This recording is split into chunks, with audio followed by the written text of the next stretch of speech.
conférence animée par Karine Guisa. Vous êtes chargée de mission copropriété à l'Agence parisienne du climat. Karim, c'est à vous. Tout à fait. Bonjour à toutes et à tous. Merci d'être venus pour cette avant-dernière conférence du Forum Habité Durable 2024 sur une thématique assez particulière qui surtout prend de l'ampleur aujourd'hui. Donc le raccordement et l'installation de bornes de recharge pour voitures électriques en copropriété. Comment du coup allier l'enjeu de la copropriété avec celui de la mobilité durable et surtout de la mobilité électrique.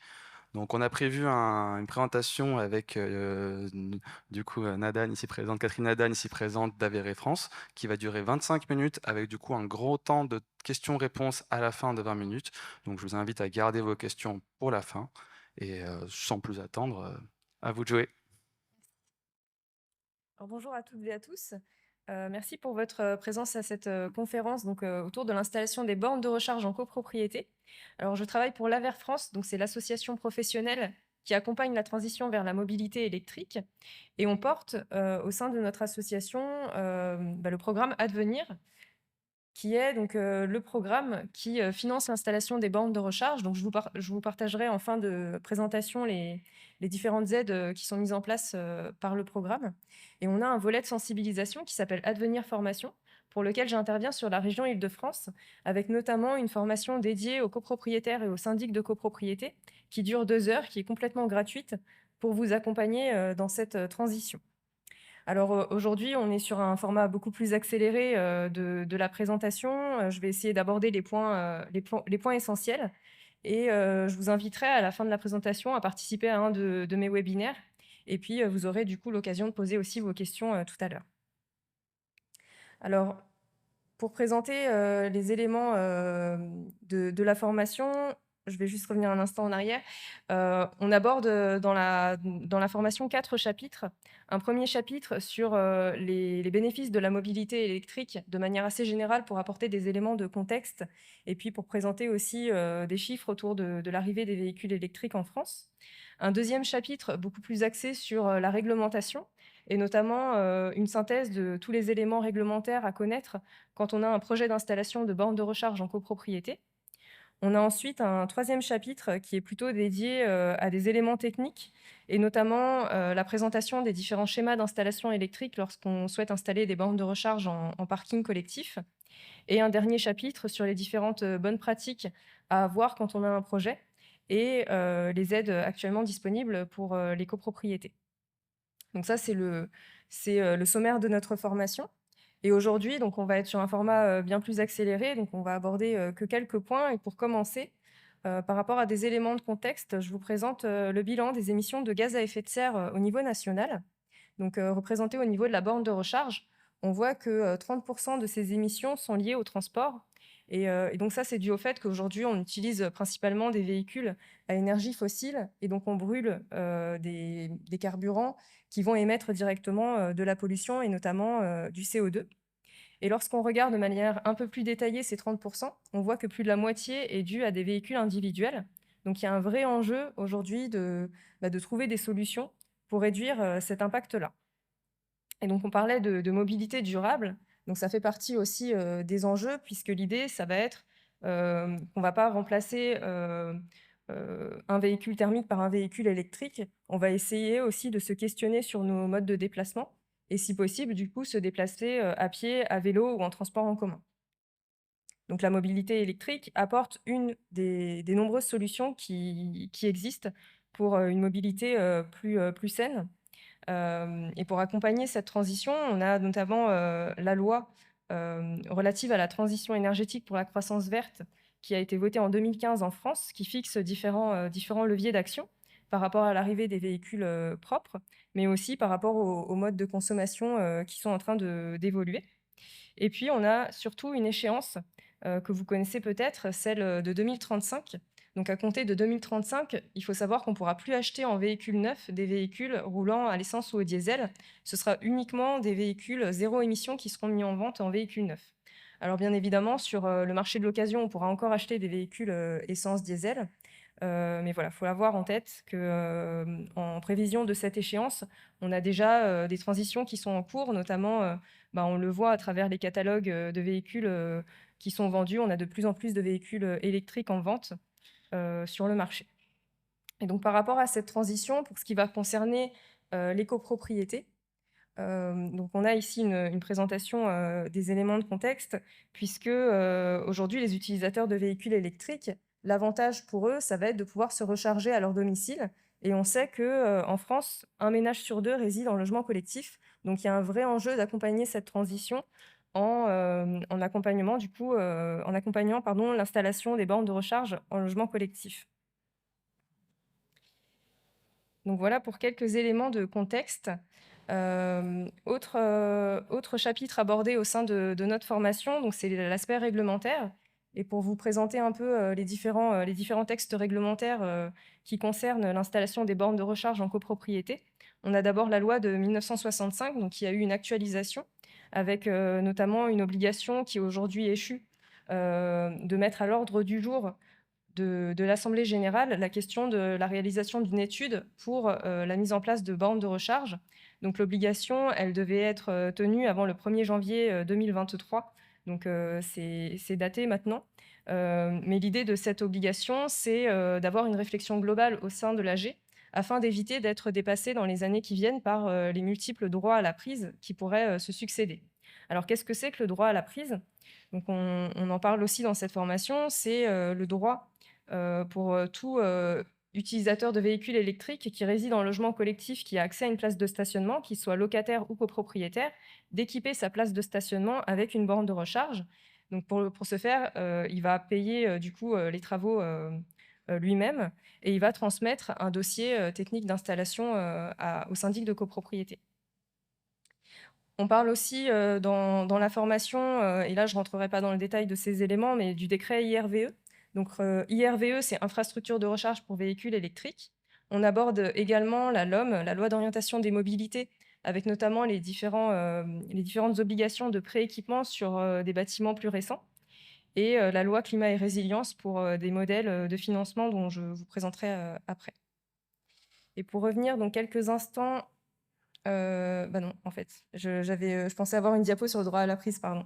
Mais je vous ai parlé du droit à la prise pour parler des aspects un peu plus techniques maintenant sur les différents schémas d'installation qui existent quand on veut installer des bornes de recharge en copropriété. Aujourd'hui, on a 3 schémas qui ont été validés par la Commission de régulation de l'énergie, qui sont également les schémas qu'on demande de respecter si vous souhaitez bénéficier des primes à devenir. Donc, on a le premier schéma qui consiste en fait à brancher les bornes de recharge sur le compteur des services généraux. Donc, dans l'exemple, on a donc le compteur qui alimente notamment l'ascenseur et on voit que les bornes, elles sont branchées sur ce compteur-là avec en intermédiaire, du coup, une ou plusieurs armoires électriques sur lesquelles on va pouvoir positionner des systèmes de sous-comptage pour connaître les consommations sur chaque borne de recharge. Et ensuite, c'est soit le syndic de copropriété qui est responsable de la répartition des consommations, soit c'est l'opérateur de borne qui va effectuer cette répartition et qui fera payer du coup aux utilisateurs au moment de leur forfait ou de leur abonnement les consommations. En schéma numéro 2, on a un schéma qui est plutôt similaire au schéma 1, sauf que cette fois-ci, on n'est pas branché sur le compteur des services généraux. On voit qu'il y a un compteur juste en dessous qui a été placé. Donc, c'est un nouveau point de livraison qui a été créé pour alimenter l'ensemble des bornes de recharge. Ensuite, on retrouve, en fait, comme pour le schéma 1, une ou plusieurs armoires électriques pour alimenter les différentes bornes de recharge. Et là encore, soit c'est le syndic de copro qui est responsable de la répartition des consommations, soit c'est l'opérateur de borne qui fait cette répartition.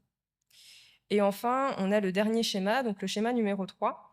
Donc là, c'est la mise en place d'un réseau de distribution d'électricité au sein du parking, avec la mise en place de compteurs Linky sur chaque place de stationnement.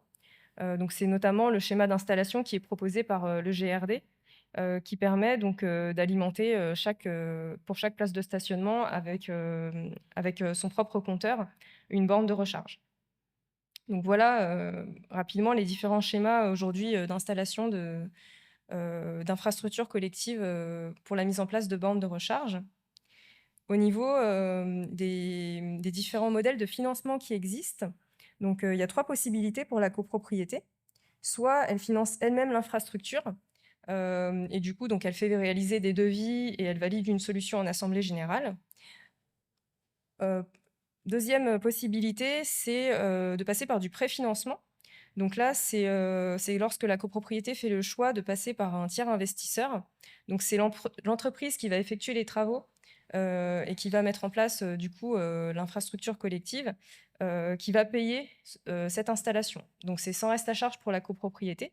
Par contre, derrière, chaque utilisateur de l'infrastructure collective qui voudra accéder à une borne de recharge va payer un droit de connexion ou alors un loyer au tiers investisseur. Et c'est comme ça qu'il va retrouver de la rentabilité dans son installation.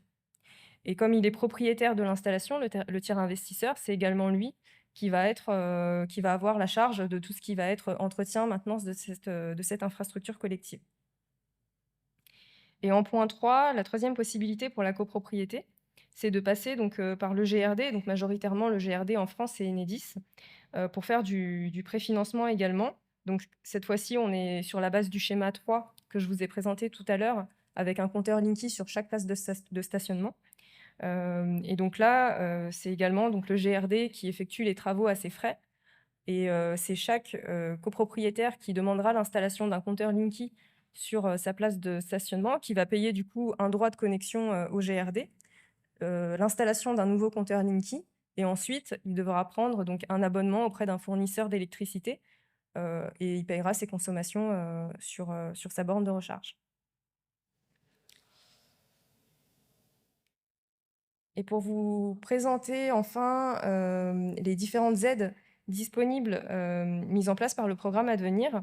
Donc on a différentes aides qui concernent les copropriétés, notamment pour l'installation des infrastructures collectives. Donc on finance jusqu'à 50% des montants. Et on a également donc une surprime si les travaux ont lieu à l'extérieur, à hauteur de 50% également, avec un plafond de 3 000 €. Donc ça, c'est pour la partie infrastructure collective. Et pour l'installation des bornes de recharge, donc vous pouvez bénéficier du crédit d'impôt jusqu'à 500 €. Et c'est cumulable avec les primes à venir. Et notamment donc, sur une borne individuelle en copropriété, c'est 50% des coûts avec un montant maximum d'aide à 600 €. Et sur une borne partagée, donc c'est également 50% d'aide avec un montant maximum à 1 660 €. Pardon. Donc voilà pour les différentes aides. J'arrive à la fin de la présentation normalement. Donc voilà, c'était vraiment les éléments essentiels qui sont présentés dans la formation.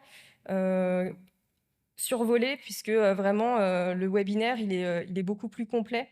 Il dure 2 heures et ça permet vraiment d'approfondir les différents éléments que je viens de vous présenter. Donc si vous souhaitez participer à un de mes webinaires, vous pouvez vous inscrire en scannant le QR code. Donc j'ai fixé une première date le 16 avril et vous avez la possibilité dans le formulaire de cocher une case pour m'indiquer si vous n'êtes pas disponible ce jour-là, si vous souhaitez être recontacté sur une autre date de webinaire. Voilà. On va passer du coup aux questions-réponses si vous en avez. Merci beaucoup donc, pour cette présentation qui a été du coup très rapide, donc ça nous laissera beaucoup de temps pour les questions. Donc je vois qu'il y en a déjà des mains qui se lèvent, donc le micro devrait arriver bientôt. Oh.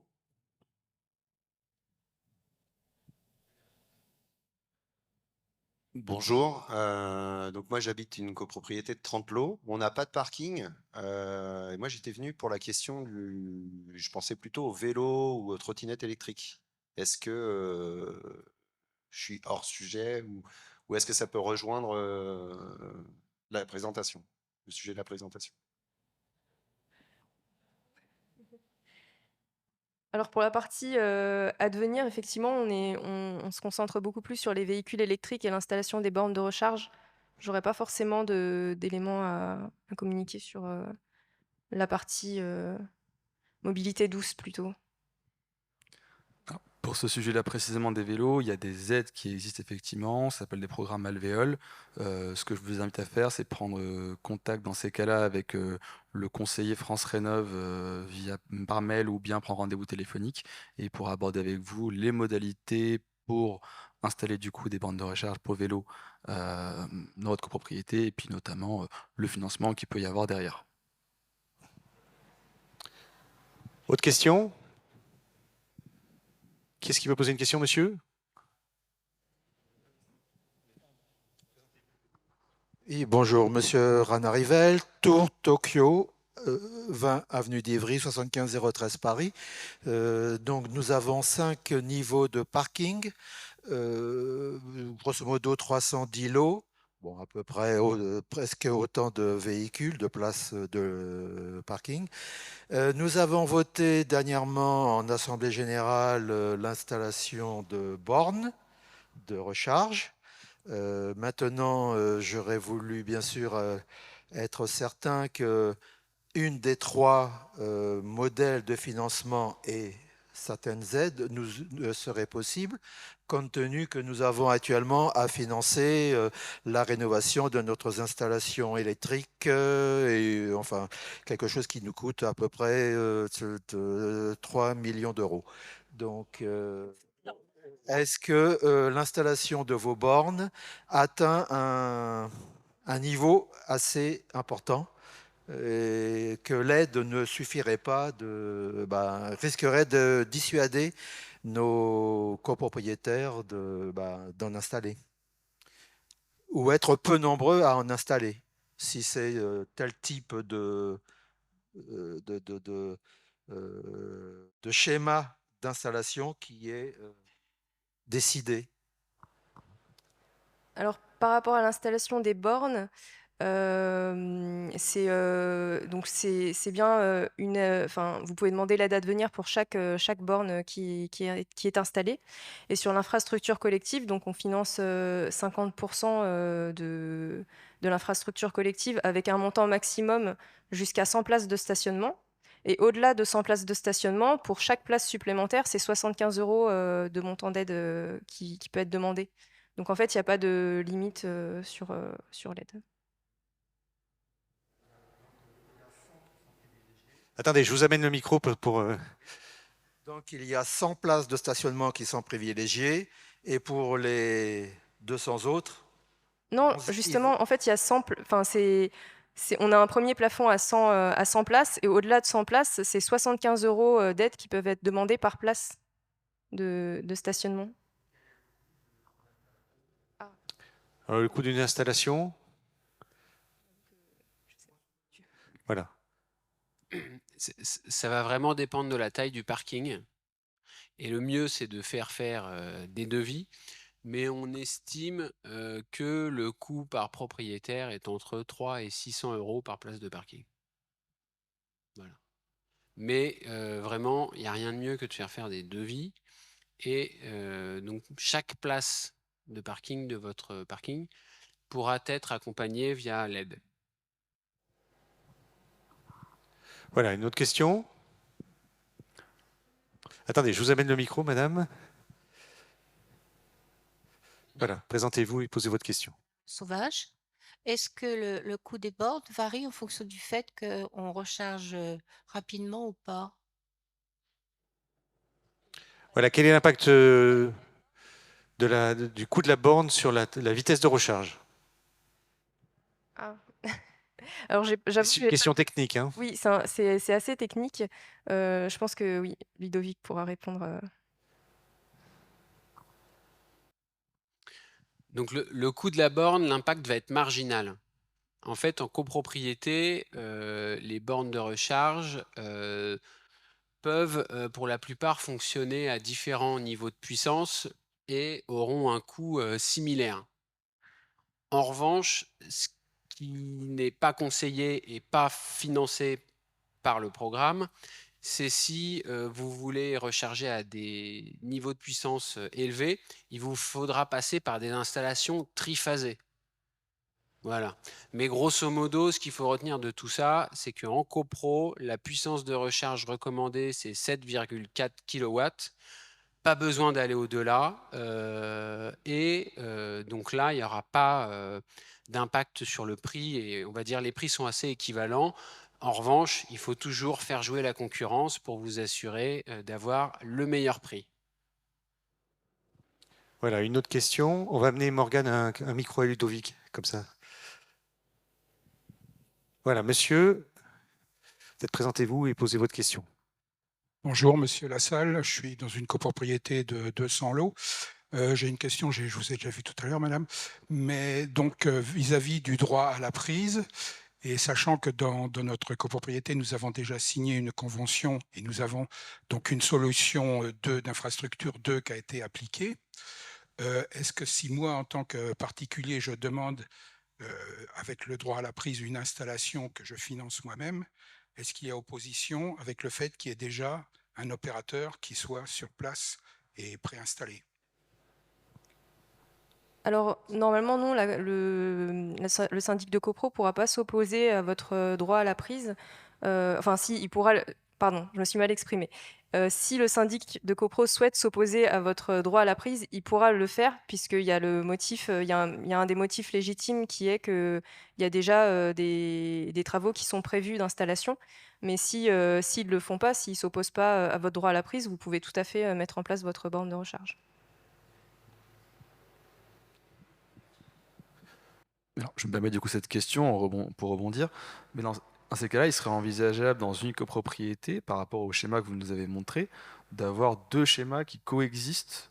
Par exemple, suite à différents raccordements, en 2005, par exemple, une copropriété équipe 2 places de parking en suivant votre premier schéma, et en 2015, à un niveau inférieur, deux autres copropriétaires veulent le faire, et donc, par contre, là, veulent passer par, si j'ai bien compris, l'opérateur, donc GRD, et du coup avoir les deux qui coexistent au sein de la même copropriété?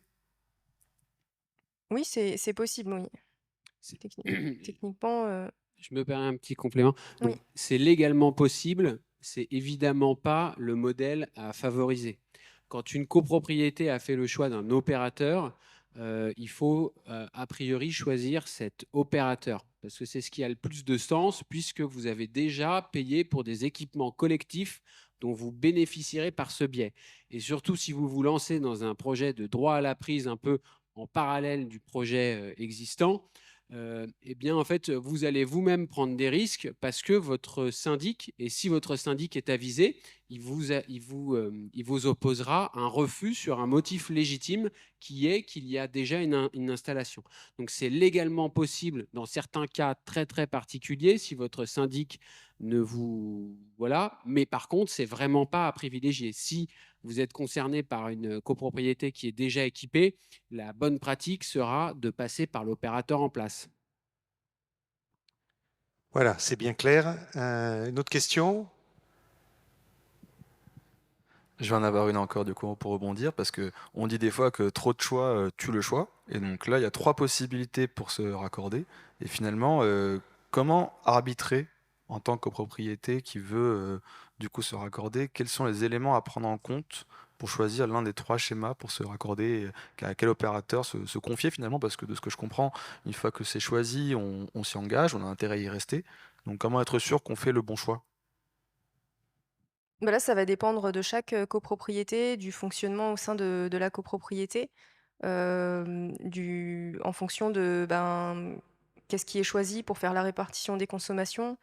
Si c'est plutôt une gestion individuelle par chaque copropriétaire, ce sera plutôt le schéma 3. S'il y a une répartition qui est faite par l'opérateur de borne ou par le syndic de copropriété, ça fait déjà un tri entre les différents schémas d'installation. Et puis c'est aussi par rapport au mode de financement. Faut aussi étudier finalement le coût d'investissement pour chaque personne qui vont vouloir accéder à une place de stationnement si on est sur du tiers investissement, que ce soit auprès du GRD ou par un opérateur privé.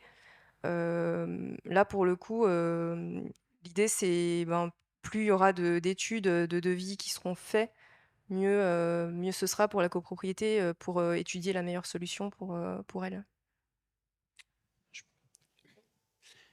Pour compléter également, donc vous avez dit trop de choix tue le choix, mais pour autant on fait des choix tous les jours, on fait des choix quand on achète un téléphone, on fait des choix quand on achète une voiture, on fait des choix au supermarché, et là il faudra en faire un aussi, c'est sûr. Donc première bonne pratique, mettre en concurrence, recevoir des devis, comparer. Ensuite, bon voilà, il y a trois schémas qui sont des schémas techniques qu'il est nécessaire de présenter. En réalité, il y a un vrai choix, c'est est-ce que vous allez vous appuyer sur un opérateur qui va mettre en place une infrastructure privée puisqu'elle sera voilà, au-delà du réseau public de distribution, ou est-ce que vous faites le choix d'un schéma 3 et donc à ce moment-là, c'est donc une infrastructure qui appartiendra au réseau public de distribution. Donc ça, c'est le grand choix. D'un côté, on va dire, côté opérateur, l'avantage, ça va être que vous allez avoir peut-être une meilleure mutualisation des équipements électriques. Et donc, vous pouvez espérer peut-être un gain économique quelque part. Et encore, c'est à vérifier sur la base des devis. Le deuxième choix vous permettra davantage de liberté sur le choix des fournisseurs, voilà, c'est un choix qui va... Voilà. Les deux modèles ont leurs avantages et les inconvénients. Et pour vous aider à faire la décision, à prendre une décision, l'Aver France et le programme Advenir a mis en place une fiche de synthèse des offres qui peut vous aider à comparer et à faire les points sur vos besoins et trancher à la lumière de ces éléments. Alors, la fiche, elle est disponible sur le site jeroulenenélectrique.fr et on pourra vous en distribuer un exemplaire sur notre stand puisqu'elle est également intégrée dans notre guide. Sur le stand, voilà. De l'Avéré, Avéré France. Voilà, Advenir, Aver France. Aver France, pardon. Le numéro de stand alors. C'est le numéro 40. Voilà, le numéro 40. Monsieur, vous aviez une question. Présentez-vous et posez votre question. Bonjour, Didier Leveugle. Je loue un box dans un ensemble de 300 box dans Paris. Et quelle solution serait envisageable pour demander aux propriétaires d'installer un système? Et quel serait le système qui lui coûterait le moins? Et est-ce qu'il faut envisager 300 postes, un par box, c'est-à-dire qu'on laisse la voiture la nuit, par exemple, et on la retrouve rechargée le matin? Ce serait bien d'avoir une prise par, et donc un compteur peut-être, par box, 300 dans une seule copropriété, enfin dans une seule SCI.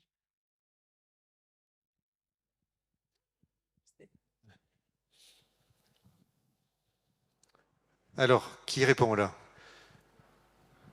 Vous passez la parole. Ludovic, alors levez-vous et Voilà, répondez. Merci. Je me relève. Donc, si j'ai bien compris, vous êtes dans une copropriété où il y a 300 box. Non, pardon? C'est une SCI, si je reprends. Voilà. Je loue un box. C'est une SCI dont je ne fais pas partie qui Voilà. propose des locations que de box. Il n'y a pas d'immeuble. C'est le propriétaire. Comment lui D'accord. demander d'installer? Donc, sur la partie aide, ce qu'il faut savoir, c'est que nous, aujourd'hui, le dispositif, seules les copropriétés sont éligibles. Donc, si vous n'êtes pas une copropriété, vous n'aurez pas accès à l'aide. En revanche, les choix techniques sont finalement à peu près les mêmes. La SCI, soit elle va réfléchir à son besoin, on va dire, sur le moyen, le long terme, et elle va mettre en place une infrastructure équivalente à ce qui est proposé dans la copropriété, à savoir un raccordement au réseau électrique, des armoires électriques et des chemins de câbles ou des éléments techniques qui vont faciliter le déploiement des bornes. Ça va être l'approche quand même à privilégier, c'est-à-dire avoir des coûts d'infrastructure avant les bornes et après, au fur et à mesure des demandes des locataires des différents box, elle viendra simplement raccorder le dernier fil à l'installation existante. Voilà. Malheureusement, dans les deux cas, vous n'êtes pas éligible à une aide parce que seuls les projets en copropriété sont éligibles. En revanche, sur la partie infrastructure, ça va être votre bailleur, la SCI, qui va devoir la prendre en charge. Sur la borne en elle-même, vous avez droit à un crédit d'impôt de 500 €, donc que vous pouvez faire valoir. Mais là, il faut vous renseigner sur service-public.fr où vous avez les modalités d'octroi de ce crédit d'impôt. Voilà, merci pour cette réponse complète. Une autre question? Madame, attendez, j'arrive. Est-ce qu'on peut programmer le temps de recharge? Oui, c'est possible de programmer le temps de recharge. Alors, il y a différentes possibilités qui existent. C'est ce qu'on va appeler le pilotage énergétique de la recharge, Donc il y a la possibilité de recharger en période creuse, par exemple, pour avoir un coût de recharge plus intéressant. Et puis sur certains modèles de véhicules, on peut directement choisir sur le véhicule aussi le moment où on souhaite se recharger.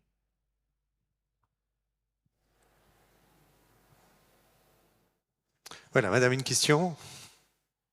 Bonjour.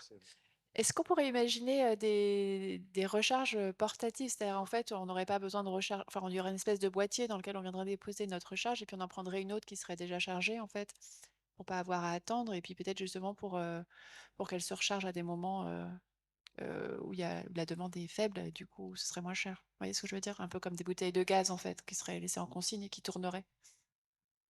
Voilà, l'idée, c'est je reprends, hein, d'avoir des batteries qui soient chargées dans des immeubles et on vient changer la batterie, un peu comme les piles sont. OK. Est-ce que ça existe, ça, ces systèmes-là? Je crois que c'est un peu l'idée des stations-service parce que les temps de recharge étant trop longs, ils sont en train d'imaginer des systèmes où on peut déposer sa recharge et puis en prendre une autre, en fait. Bah, à l'heure actuelle, pour les véhicules électriques, c'est très loin d'être le modèle dominant. On va dire, il y a un acteur connu sur le marché, je ne sais même pas à quel point il est présent en France, qui propose ce type de solution. En tout cas, ce ne sont pas des choses qui existeront à court terme. Sait-on jamais, hein, peut-être que des industriels proposeront quelque chose. Et il faudra voir à cette échéance si c'est compatible avec la copro, parce que avoir une station de recharge où on échange des batteries dans une copro, ça sera probablement coûteux. Il est très probable que une simple borne soit largement suffisante et un modèle d'avenir sur lequel vous pouvez dès à présent investir. En revanche, par contre, ce que les opérateurs proposent déjà, c'est des optimisations de la recharge, où donc vous avez beau avoir des bornes partout, en fait, elles ne vont pas fonctionner en simultané. Et il va y avoir un basculement d'un copropriétaire à l'autre pour que la recharge soit lissée sur la nuit et que vous ayez les consommations électriques les plus optimisées possibles. Donc sans en arriver au modèle de la batterie qu'on change, les modèles existants permettent déjà d'optimiser la recharge de manière relativement optimale. Voilà, attendez, j'arrive, madame.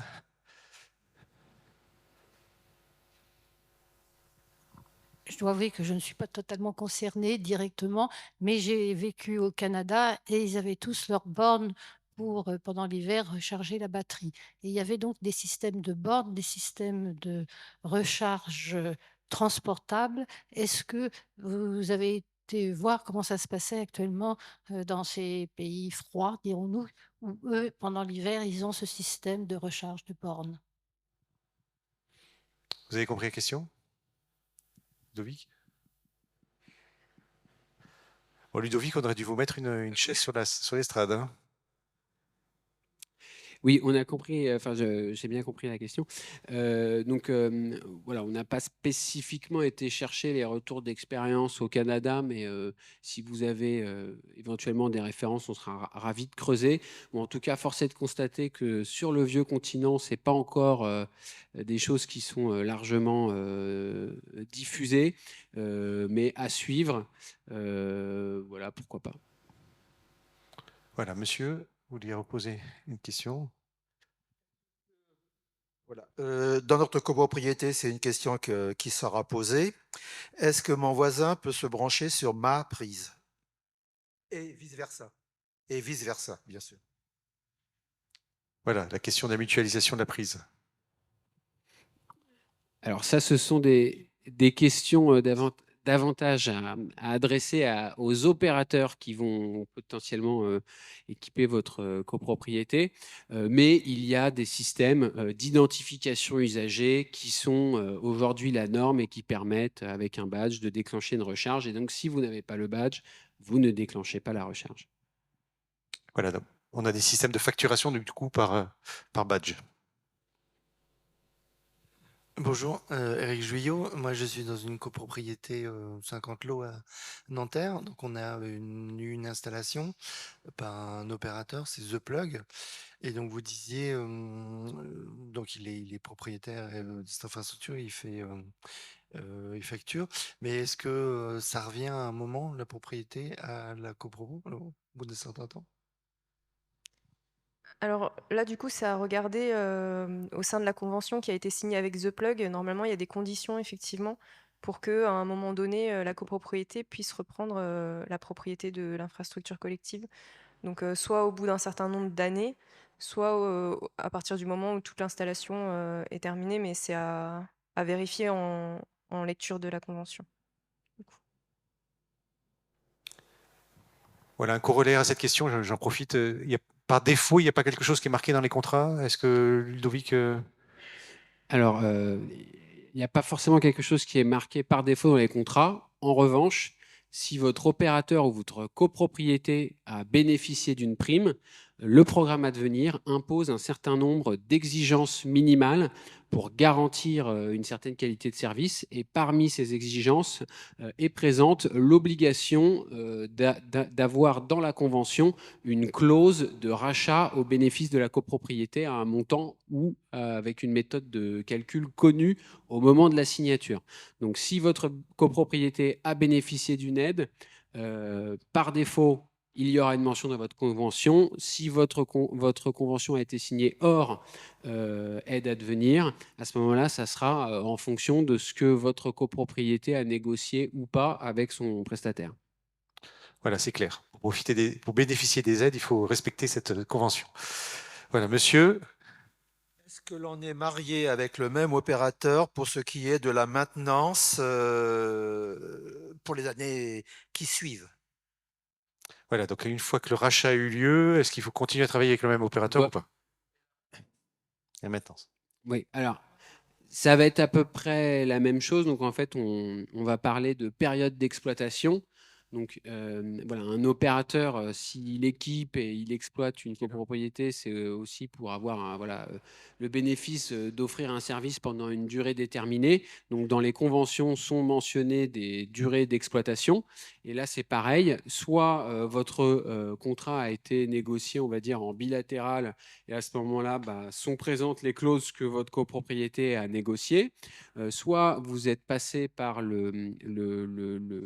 l'aide à devenir, et à ce moment-là, nous, on va avoir des clauses de durée maximale d'exploitation et des clauses également qui sont prévues pour ce qu'on appelle la portabilité, c'est-à-dire si à la fin du contrat d'exploitation, vous n'êtes pas satisfait de votre opérateur, vous allez pouvoir transférer l'infrastructure à un nouvel opérateur, et dans les clauses obligatoires pour bénéficier des aides, les opérateurs s'engagent à transmettre les fichiers clients et autres qui vont permettre au nouvel exploitant de facilement reprendre le service. Maximal, alors on va dire que bon, voilà, les durées d'exploitation, ça va être entre 5 et 15 ans. Et il me semble, il faudrait que je reprenne, je m'excuse si ma mémoire me fait défaut, mais il me semble que c'est 15 ans la durée maximale prévue par Advenir. Voilà, merci pour cette précision. J'aurais une question sur le programme Advenir en général, en fait, depuis sa création, et notamment sur le territoire parisien.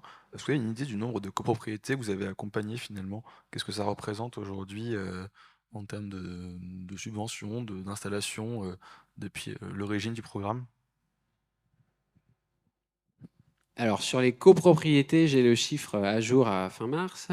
Donc, du coup, on en est à peu près 3000 copropriétés qui ont déposé une demande pour bénéficier d'une aide sur la partie infrastructure collective, donc les prééquipements en amont des bornes. Et sur la partie bornes, on est à 29 000 bornes financées. Donc, il y a un phénomène d'accélération très fort qui montre que les copropriétés sont vraiment en train de prendre conscience du besoin de s'équiper. Et donc, on espère que vos copropriétés rejoindront le mouvement, évidemment, pour accélérer la transition vers la mobilité décarbonée. Comme justement l'installation de ces bornes est obligatoire en 25, je suppose que toutes les copropriétés doivent s'agiter pour faire leur demande.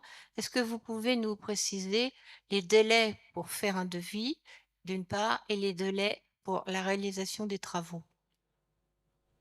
Vous savez répondre? Oui. Alors pour l'ensemble de la démarche, on estime que c'est autour de 8 mois entre le moment où vous commencez à faire les devis, ensuite la prise de décision en assemblée générale et puis le démarrage des travaux. Pour réaliser les travaux, par proprement dit? Il y a un délai initial d'attente vis-à-vis de la validation du PV d'AG. Je ne sais plus, ça doit être 2 à 3 mois. Et après, les travaux, c'est pareil, c'est 2 à 3 mois. Parfois un peu plus en fonction des retards qu'il peut potentiellement y avoir à obtenir le raccordement, le nouveau raccordement au réseau public de distribution. Donc c'est vrai qu'aujourd'hui, ça va quand même être le facteur dimensionnant, c'est à quel point le gestionnaire du réseau de distribution va être en capacité d'ouvrir un nouveau point de livraison sur la copropriété. Et là, c'est vrai que malheureusement, voilà, il y a d'ailleurs une structure partenaire qui s'appelle Lafor qui a lancé un baromètre des délais moyens sur cet aspect-là. Il peut y avoir effectivement des retards ici. Mais voilà, il faut retenir que c'est quelques mois qui peuvent... Pour le chantier en lui-même, c'est quelques mois, mais auxquels il faut ajouter parfois des délais pour les raccordements au réseau de distribution. Voilà, une autre question? Je crois qu'on a fait à peu près le tour. C'est bon pour moi aussi. C'est bon pour vous, cher public? Bon, on peut les applaudir alors. Merci pour votre intervention.